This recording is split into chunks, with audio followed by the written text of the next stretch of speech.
Paz de Deus, Shabbat Shalom, paz e graça aos irmãos que estão nesta tarde aqui no nosso canal. Eu gostaria que os irmãos prestassem atenção, quem puder assistir esse vídeo. É um vídeo mais de estudo, já tenho aqui tudo preparado, não é uma pregação de palavra. É um vídeo de estudo, é um vídeo de análise para que nós podemos, ou melhor, para que nós possamos entender quais são qual é a verdadeira doutrina cristã que leva o homem à salvação.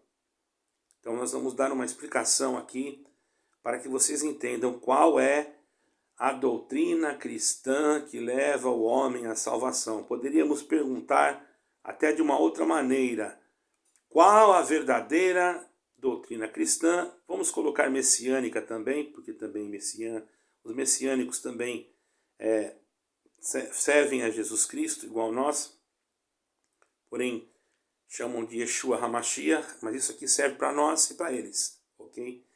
Porque isso é a base da salvação, desde os tempos apostólicos e os nossos antepassados apostólicos, não da igreja romana atual que nós conhecemos, ok?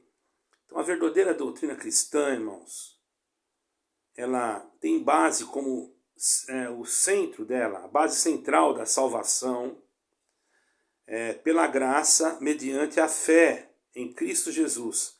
Essa doutrina, irmãos, ela é claramente exposta em Efésios, capítulo 2, versículo 8 e 9. Tudo que está dentro das Escrituras que nós temos que observar nesse momento, ok? Porque diz assim lá, ó: porque pela graça sois salvos por meio da fé, e isto não vem de vós, é dom de Deus, e não vem das obras para que ninguém se glorie. É logicamente que aquele que crê em Jesus Cristo, creu na obra da cruz, e ele estando ligado com esse sacrifício da cruz, com a ressurreição de Cristo, ele vai produzir frutos de arrependimento, que são obras de misericórdia, de amor, mas que já não são eles que fazem, mas é o Senhor que fazem nele. Por isso não adianta você dizer, não, aquele ali se salvou porque era bonzinho, ou porque fez isso, fez aquilo, nada disso. Nós não dependemos das nossas obras materiais, nós dependemos da obra de Cristo. Só Jesus Cristo é que pode dar salvação ao homem, não existe outro, ok?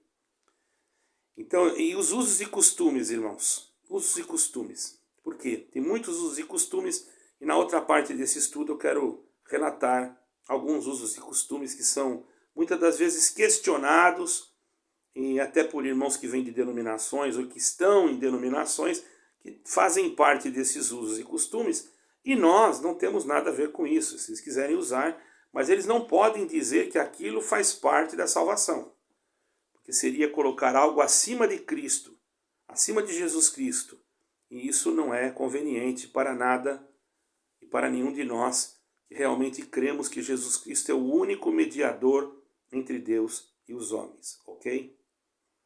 Então entendamos que os usos e costumes que estão relacionados à Bíblia não eram base para a salvação, mas serviam como orientações culturais, ok? Ou simbólicas para a convivência e a santidade do povo de Deus, por exemplo, né? Por exemplo, vou fazer um exemplo aqui. E também, por exemplo, né? Nós tínhamos que dar exemplo. A pessoa estava lá em Coríntios, a mulher estava em Coríntios, e lá existiam as prostitutas culturais. Elas tinham que ter alguma coisa que diferenciasse elas. Então tinham que cobrir a cabeça. Que as prostitutas culturais andavam careca, tosquiavam-se todas. Até inclusive as helenistas, que andavam com o cabelo solto, comprido, tiveram que cobrir com um pano sobre a cabeça, com um véu, que não era especificamente esse véu que vemos hoje, era um outro material, porém, as judias já tinham esse costume, então elas tinham que fazer iguais, para não parecerem como aquelas outras que estavam carecas, porque se elas estivessem com a cabeça descoberta, quem foi para o Oriente Médio, em alguns lugares, se uma mulher entrar com a cabeça sem estar coberta, ela é tida com uma má fama. Eu já estive em lugares onde fui fazer visita e minha esposa teve que cobrir a cabeça. Isso não é dentro da igreja, em qualquer lugar, não. Até mesmo nas ruas, ok? Porque é cultural. Se não estiver com a cabeça coberta, isso também é cultural no islamismo, a mesma coisa, ok? Por isso tem que ter cuidado para não misturar isso como uma doutrina salvífica, porque não é. Não é, ok? A salvação vem de Jesus Cristo, não vem de nenhum utensílio e nada que nós usamos. A roupa da mulher, é claro que tem que ser com pudor, tem que ser com uma roupa que não seja atrativa, ou melhor, que não venha atrair, perdoa a expressão, aos olhos das pessoas. As pessoas são maldosas e temos que ter cuidado para isso. Minhas irmãs, então, já sabem o que eu estou querendo dizer. Não vai andar de qualquer maneira, claro, mas isso não significa que a mulher tem que andar também como uma pessoa primitiva.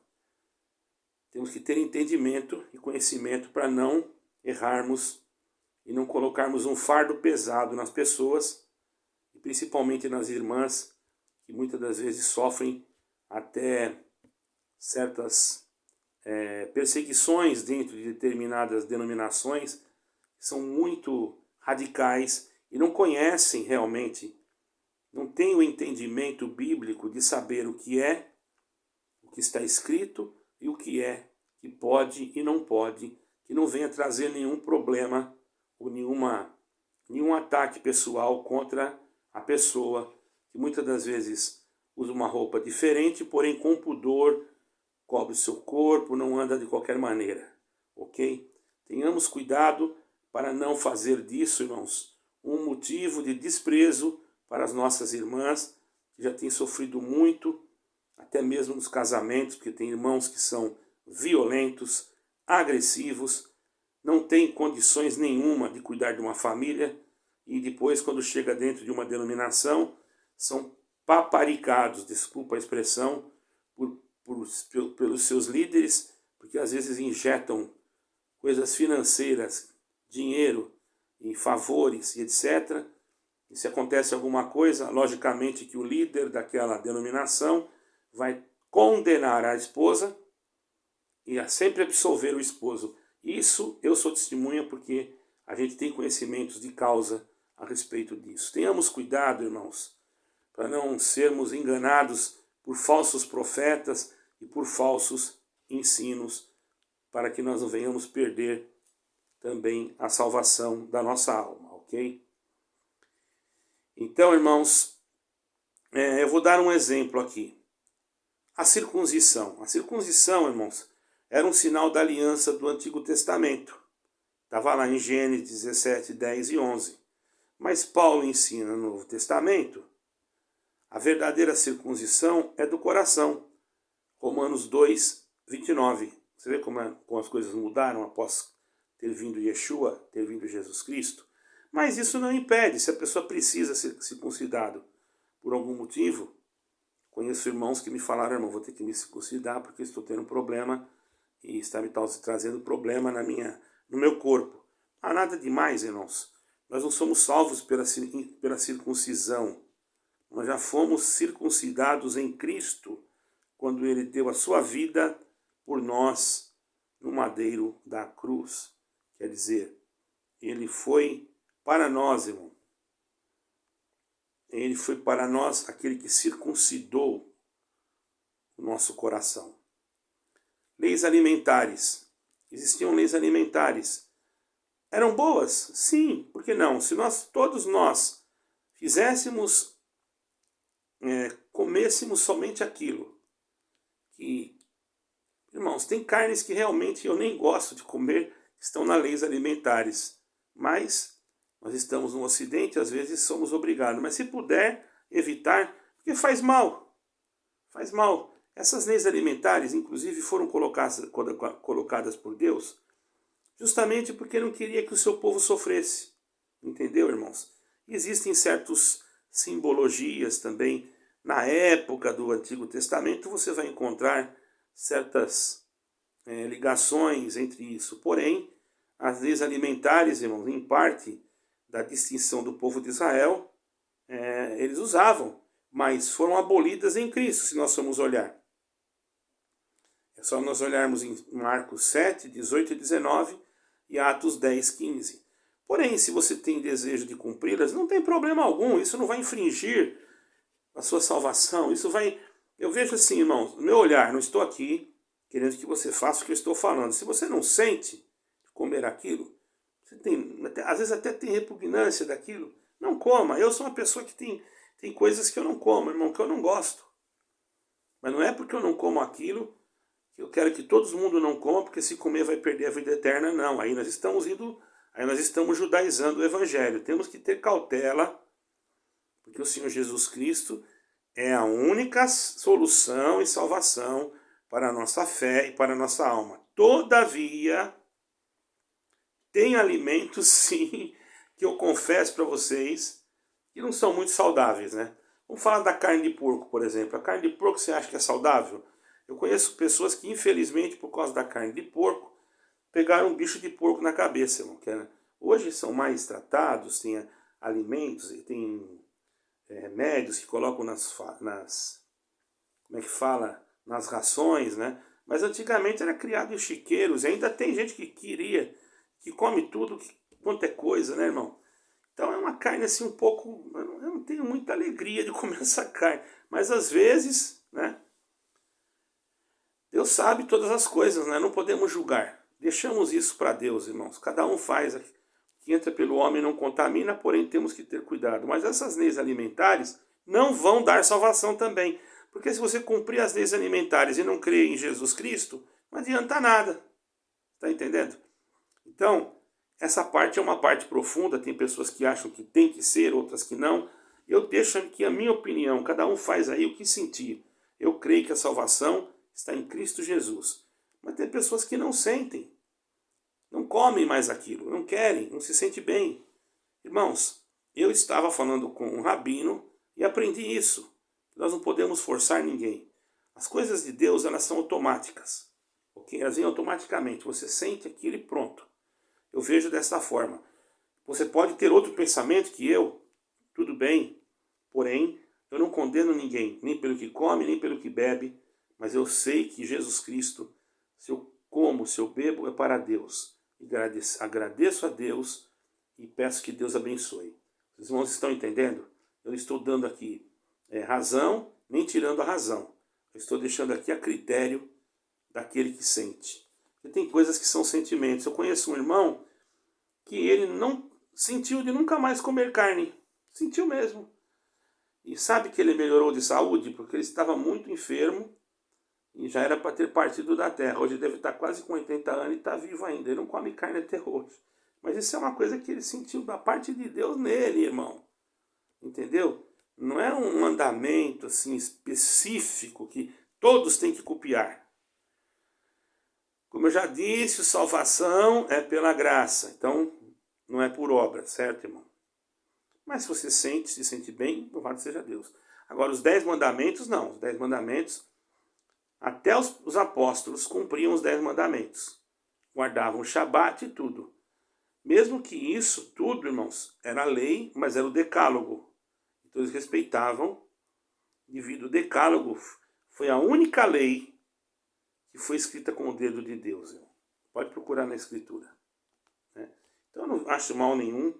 Os 10 mandamentos são obrigação nossa sabermos e guardarmos. Eu penso dessa forma. Ok, irmãos? Isso aí não é que você é salvo pelos 10 mandamentos. Não, você é salvo por Jesus Cristo. Porém, essas coisas são importantes. O que está escrito lá é tudo importante. Ah, mas já deixou em Atos dos Apóstolos o que nós temos que fazer. Sim, mas se você sentir de fazer o que está escrito tudo lá, não tem problema nenhum. Não é pesado, irmãos. Embora nós não consigamos fazer tudo, mas só de nós tentarmos, veja bem, só de você tentar, você já está se aproximando mais de Deus, porque Deus está olhando para você. Está entendendo? Não seja radical, mas também não seja uma pessoa que acha que, entendeu? Que lá já não serve mais para nada. Não é bem assim, não é bem assim, tá bom? As coisas de Deus não são assim não, irmãos, tá? Não é porque eu sou salvo pela graça que eu vou andar de qualquer maneira. Não é isso, nós temos que ter cuidado no nosso procedimento e ser exemplo para aqueles que estão ao nosso redor. Ah, mas aquele que cometeu um pecado... Irmão, não compete a você julgar ninguém, porque a misericórdia e o perdão não pertencem para você. Você não pode julgar. Eu já conheço muitas pessoas que julgaram os outros e que passaram pelo mesmo processo. Então tenha cuidado e não julgue. Você sabe que alguém fez alguma coisa? Feche sua boca. Irmãos, eu sei de casos, vários, se eu fosse falar, vocês iam ficar assustados, com pessoas até de alto escalão. Porém, eu não quero nem saber, irmão, isso é problema dele, se Deus perdoou ele, é problema dele. Eu não me intrometo em coisas alheias, ok? Mesmo porque, irmãos, eu nunca aprendi isso. Então, acredito que vocês têm que entender, cada um não deve se meter nessas coisas, apenas guardar aquilo que está escrito. Eu não sirvo de exemplo. O exemplo é Jesus Cristo. O homem que dizer que serve de exemplo, eu não sou apóstolo. Os apóstolos até podiam dizer, mas eu não me sinto digno de falar isso. Procuro fazer, posso errar, posso pecar, posso transgredir, posso falar coisas que não devem, por que não? Somos iguais, assim como você, assim como eu, ok? Todos nós somos iguais. Agora vamos entrar mais especificamente nesses assuntos. Eu vou falar mais sobre isso, irmãos, dentro de um outro contexto, para que os irmãos entendam. Primeiro, os primeiros cristãos respeitavam o Shabat, tá? Mesmo sabendo que isso não seria referência para a salvação. Que a salvação está em Cristo. Mas eles respeitavam o Shabat. Porque até o Senhor Jesus Cristo respeitou o Shabat. E eles também respeitavam, ok? E eles participavam da ceia, só que eles não faziam a ceia na Páscoa do Shabat, na Páscoa ou no Shabat. Eles faziam, não está registrado especificamente na Escritura que eles se reuniam no dia da Páscoa para tomar a ceia, ok? Todavia, eles faziam conforme Deus preparava. Muitos lugares diz que eles faziam no primeiro dia da semana, outros lugares... Bom, isso é um contexto que nós não vamos entrar, porque eu acredito assim. Se quiser fazer uma vez por ano, louvado seja Deus. Se quiser fazer na época da Páscoa judaica, para mim não tem problema nenhum. O importante é lembrar que quando você está comendo aquele pão e tomando daquele cálice, você está lembrando a morte do Senhor até que eu venha. Agora, os cristãos respeitavam o Shabat. Se alguém falar que não, está mentindo. Eu estou falando dos cristãos apostólicos, os primeiros apóstolos, tá bom? Eles respeitavam o Shabat, porque faziam parte também, além da lei, da sua herança cultural e religiosa. Eles continuaram frequentando as sinagogas aos sábados, Atos 13, 14, Atos 17, versículo 2, e eles já eram messiânicos, já criam no Messias. Observavam muita prática judaica, no entanto, sabiam que a salvação vinha exclusivamente por meio da fé em Jesus Cristo. Está entendendo? E ali eles aproveitavam ainda para pregar Jesus Cristo dentro das sinagogas. Nós podemos ter esse exemplo lá em Atos, capítulo 17. Então, irmãos, a salvação vinha exclusivamente por meio de Jesus Cristo e não pela observância da lei, no sentido geral da lei. Vocês estão entendendo?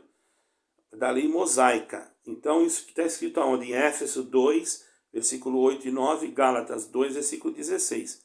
Eles não desprezavam, mas sabiam que a lei não salvaria ninguém se não fosse Jesus Cristo. Entendeu, irmãos?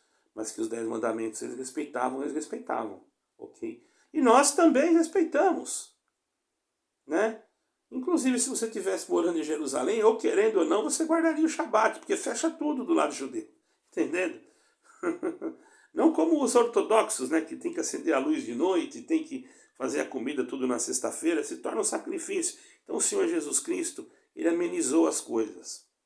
Ele veio aplanando os caminhos, porque ele é a salvação, ele é a graça. Ele não depende de nada disso para salvar-nos, ok? O ladrão da cruz nunca guardou Shabat, nunca fez nada, pelo jeito era um homem errado, tudo quanto é jeito, mas no entanto, quando ele em Jesus Cristo, o Senhor teve misericórdia dele. Logicamente que com a medida do tempo, né, muitos dos judeus foram...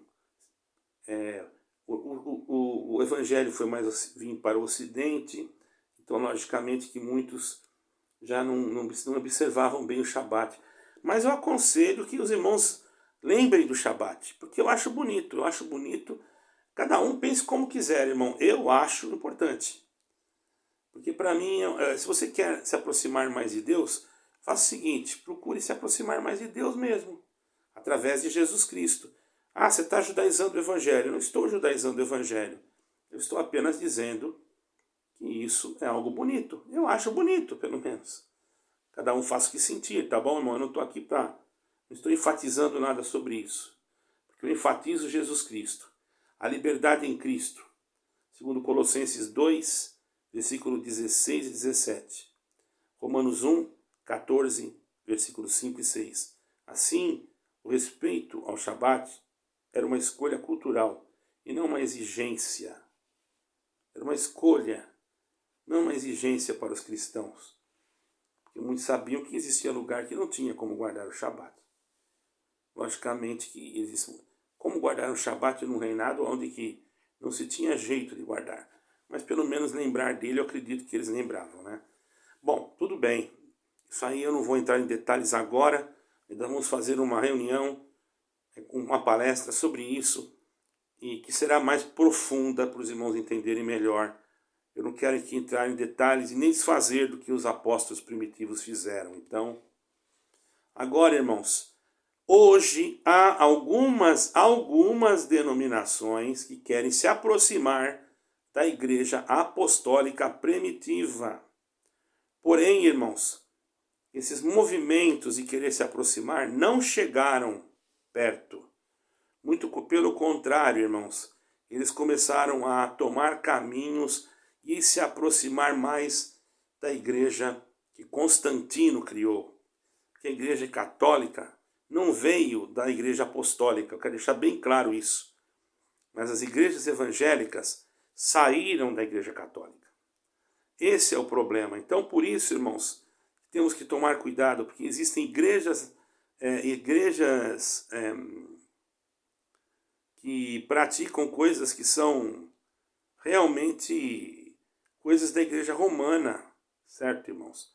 Eu posso dizer para vocês, com toda certeza, que isso está dentro de denominações e até mesmo dentro da sua denominação. E eu vou provar para você isso. Então, por isso que você não pode dizer, a minha denominação segue toda a doutrina de Cristo. Você está enganado. Você está enganado. Primeiro, o critério da salvação não são usos e costumes. E você acha, porque tem usos e costumes na sua igreja, você acha que ali já está a salvação. É engano seu. Eu vou explicar para você agora algumas coisas que a sua denominação faz e que não é apostólico. E que é uma doutrina romana, ok? Bom, transubstanciação. Eu vou falar como surgiu a transubstanciação. Bom, a transubstanciação, irmãos, é uma doutrina. Os irmãos prestem bastante atenção. Isso é sério, tá, irmão? Formalizada após séculos da igreja primitiva. Ela ensina que a Eucaristia, bem depois dos apóstolos, ela ensinou que a Eucaristia, que seria a ceia, o pão e o vinho, se transformam no corpo e no sangue de Cristo. E isso não foi nunca feito pelos apóstolos, tá? Eu vou explicar para vocês. Isso não foi. Permanecendo apenas a aparência dos elementos. Esse conceito, ele foi desenvolvido, irmãos, por favor, preste atenção nisso. Teologicamente, na Idade Média. Quer dizer, não tinha apóstolo nenhum na Idade Média. E especialmente no Quarto Concílio de Latrão, em 1215. E consolidado no Concílio de Trento, em 1545 a 1563, com resposta à Reforma Protestante. Então, esse tipo de transubstanciação da igreja que eu pertencia, ela faz isso. ela diz que aquilo é apostólico. Não é apostólico, irmãos. Isso veio do Concílio de Latrão, saiu de dentro da Igreja Católica.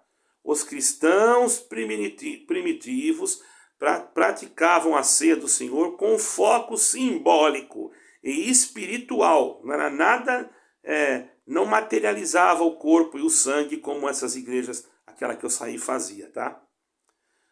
Eles faziam aquilo como lembrando por Jesus. Em Lucas 22, 19 e 20, pega lá e lê a sua Bíblia. Fazei isso em memória. Está bem claro lá, irmãos, é em memória. Quer dizer, enquanto acreditavam na presença de Cristo na ceia, não há registro que interpretasse que isso como uma transformação, irmãos, literal dos elementos. A linguagem usada pelos primeiros líderes como pais da igreja também, irmãos, enfatizavam a presença espiritual e não uma transubstanciação. Até as primeiras igrejas que vieram depois dos apóstolos, antes mesmo de criar a Roma, o Vaticano, antes mesmo de ter os papados, né? Eles já enfatizavam que era uma memória. Agora, a igreja que eu vi, não, ela criou, ela pegou uma doutrina que não é bíblica, que é papal. Preste bem atenção. Eu estou falando dentro da história da igreja. Ela pegou uma doutrina papal do 4º Concílio de Latrão. Procure aí no seu dicionário ou no YouTube, 1215, certo? E foi consolidado no Concílio de Trento, em 1545. Depois, logicamente, que houve outros movimentos, né? Mas eles fizeram isso. Eles achavam que se você comesse o pão, tomasse o cálice, aquele cálice que hoje o sacerdote só que toma sozinho, era o sangue mesmo de Jesus Cristo, simbolizava o sangue, e aquele pão simbolizava realmente o corpo, né? Inclusive, irmãos, a denominação que eu vinha, eles até enterravam. Isso é algo grave. Porque como que eu vou poder levar Jesus Cristo ao vitupério, sendo que o apóstolo disse que nós não podemos levar Cristo ao vitupério. Se ele já morreu, ele ressuscitou, então não precisa enterrá-lo. Então nós jogávamos fora? Também não. Também não. Eu fui em denominações, até uma denominação que o saudoso irmão Luigi Franciscone que fundou, eu participei de uma ceia lá, e não foi nada enterrado e não foi nada jogado fora. O diácono separou direitinho, fez um pacotinho, deu para uma irmã necessitada, e o do cálice geralmente nunca sobra, isso é normal, ok? Às vezes, alguns irmãos, para enterrar um pouquinho, de ficar melhor, eles deixam um pouquinho, jogam e enterram, mas isso é transubstanciação, isso não é doutrina de Jesus Cristo. Então a sua igreja, aí ela demonstra que ela está seguindo uma doutrina romana. Ah, não tem nada a ver. Tem a ver sim. Isso é um misticismo. A igreja... Isso é misticismo? Não, isso é místico, perdoa. Isso é místico. É muito místico, isso aí está fora. É muito interessante isso, irmãos, porque as pessoas não entendem, né? Agora o ósculo santo é motivo de salvação? Ah, porque essa igreja não saúda com ósculo santo? Porque as igrejas de Cristo assim... Irmãos, Paulo, quando escreveu sobre isso, o ósculo santo, em Romanos 16, ele falou sobre isso. Era um gesto cultural de saudação, como é até hoje. Para quem vai em Israel sabe disso. Para quem esteve no meio de judeus, sabem disso. Até no meio de árabes existe o ósculo santo, não só dentro de um quarto, de uma casa, de uma sinagoga, até na rua, isso é normal. Isso não era uma doutrina. A mesma coisa que eu telefonar para você hoje e falar, olha, dá um abraço à sua família, dá um beijo aí em todo mundo. Está entendendo? Paulo escreveu uma carta que diz, saudai a igreja de Cristo com o ósculo dos santos, um ósculo santo, assim as igrejas de Cristo os saúdam. Foi isso, ele escreveu uma carta. E denominações torceram isso e criaram isso como uma doutrina para a salvação, ok? Aí depois em outros costumes culturais. Quero dizer que costume cultural não é doutrina universal, irmãos. Presta bem atenção, né? Então a transubstanciação surgiu na Idade Média. Nem existia apóstolo mais. Como é que você vai dizer que veio de Cristo? Ela surgiu na Idade Média, eu estou acabando de falar aqui a data, ok? Então, a doutrina da transubstanciação não foi criada por um único papa ou bispo, mas ela se desenvolveu ao tempo dos séculos, e culminando em sua formalização a Igreja Católica e alguns marcos históricos e personagens importantes na formulação dessa doutrina são, Pasquécio Roberto, no século XI, um monge que foi um dos primeiros a articular a ideia de que o pão e o vinho se transformam no corpo e no sangue de Cristo de forma literal, um monge, tá? Que sua obra influenciou debates posteriores. Olha só, o Papa Inocêncio, também, o Inocêncio III, também participou disso entre o ano 1225 a 1274. Houve discussões sobre por essa situação, ok? Não está falando nada que Jesus Cristo que mandou aqui, tá? Eu estou falando de papas. Busque na história, tá? Durante o seu pontificiado, o conceito da transubstanciação foi oficialmente reconhecido pelo Quarto Concílio de Latrão de 1215, que declarou a transformação real dos elementos da Santa Ceia, que nós chamamos de Eucaristia, ok?